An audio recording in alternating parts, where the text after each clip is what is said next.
Media sector की बात कर लेते हैं। मीडिया सेक्टर वैसे ही लुटा-पिटा है, तो यहाँ पे क्या होगा अगर कुछ चीज़ें ठीक मतलब जो बाज़ार के मन में कोई अंदेशा है भी, तो यहाँ पे क्या असर होने वाला है?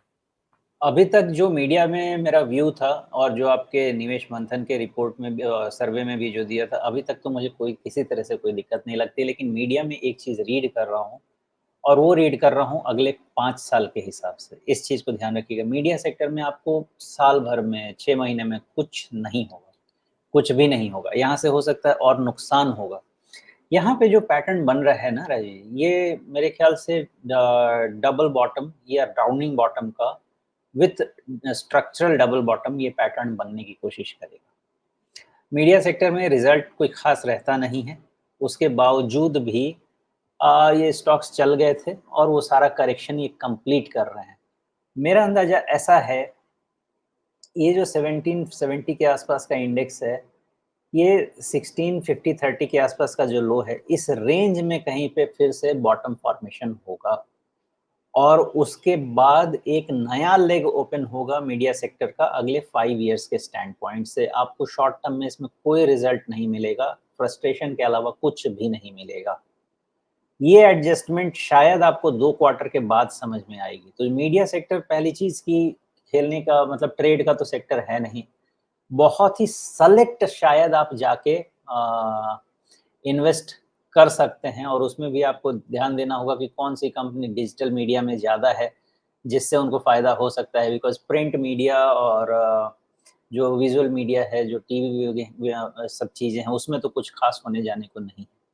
ध्यान देना पड़ेगा कि कौन-सी कंपनी डिजिटल मीडिया में ज़्यादा अच्छा करने वाली है और वही फ्यूचर बनेगा।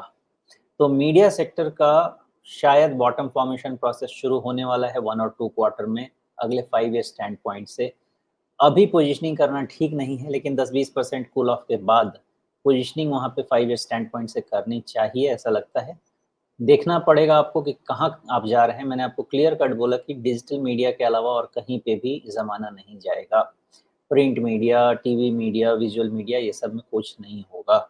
डिजिटल मीडिया में बने रहना पड़ेगा। जी, तो क्या इस तरह की कटोरी थोड़े से टेढ़े-मेढ़े तरीके से बन जाएगी, जो सामने है? वहाँ का इसमें नहीं बात किया जा सकता राजीव जी, क्योंकि उतना भी बड़ा पोटेंशियल वाला सेक्टर नहीं है। इसमें वापस 2500 वाला आप वापस बात कर सकते हैं। 3500 वाला बहुत डिफ़िकल्ट है बिकॉज़ पहला तो अभी ही इनका वैल्यूएशन इनके अर्निंग्स को जस्टिफ़ाई नहीं करते हैं। दूसरा इनका सिचुएशन ही कंड्यूसिव नहीं है। प्लस इसके इंडेक्स कॉन्स्टिट्यूएंट ऐसे हैं कि वो अपने आप में फ्यूचरिस्टिक कंपनीज़ नहीं है ज़्यादा। तो फुल रिवर्सल का तो मुझे चांस नहीं लगता है, अनलेस आप इंडेक्स के कॉन्स्टिट्यूएंट को चेंज करें। मोस्टली तो 2500 फिर तक क्या वाली ये चीज़ें इस तरह वापस के आएँगी। बहुत बड़े बक्से के अंदर घुस गया है? हाँ, हाँ, बिल्कुल, आप ये रेक्टेंगुलर पैटर्न देखिएगा, अगले 5 साल चलने वाला है ये रेक्टेंगुलर पैटर्न कम से कम। 2022 से 24 हो गया ना, कम से कम 3 से 4 साल अगले चलेगा ऐसे ही। मतलब इसी के बीच में हम टप्पा खाते रहेंगे, कभी अच्छा रहा तो ऊपर आ गए 2500 पे, फिर वापस ऐसे कभी 1600-1700 पे आ गए, क्या ऐसे ही कई साल निकलेंगे? हाँ, तो आपने जो ये 2022 से बनाया है ना सिचुएशन, आप इसको पीछे लेके जाइए, आप इसको सीधा लेके जाइए 2021 अगस्त में, आपको वहाँ से ये सिचुएशन बनेगा, ओके? जी, 2021 के अगस्त से ये सिचुएशन बनेगा और 21 से आप आ रहे हैं कितना 21 22, 23, 24 4 नॉर्मली कोई भी सेक्टर का कंसोलिडेशन 4 साल में खत्म हो जाएगा। ओके, जी, मोस्टली क्योंकि जितना भी नेगेटिव या तो सेक्टर को बचना ही नहीं है या कंपनी को बचना ही नहीं है और अगर बचना है तो 2 से लेके 4 साल में ये चीज़ें कंप्लीट हो जाएँगी। आप समझें 21 सितंबर, 22, 23, 24, 25 सितंबर तो आप समझें कि इसमें बचा हुआ है 1 डेढ़ साल का और पेन और उसके बाद का गेन। तो 1 डेढ़ साल का पेन लेके भी अगले 1 साल में ये पूरा गेन दे सकता है।